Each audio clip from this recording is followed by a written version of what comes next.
Hello guys and welcome back to our channel. Today I'll be showing you how to disconnect Facebook from Monopoly Go.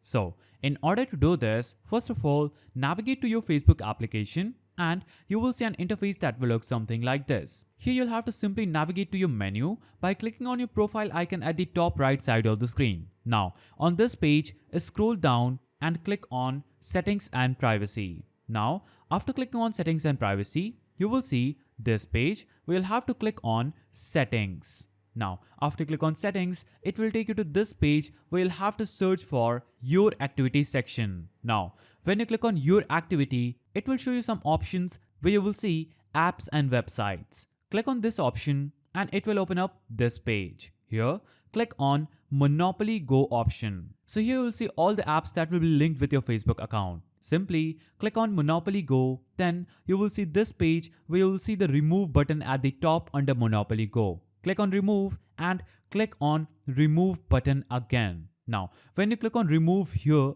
in the last step, it will simply disconnect Facebook from Monopoly Go. So that's how you disconnect Facebook from Monopoly Go. If you found this video helpful, please don't forget to give it a thumbs up and thanks for watching.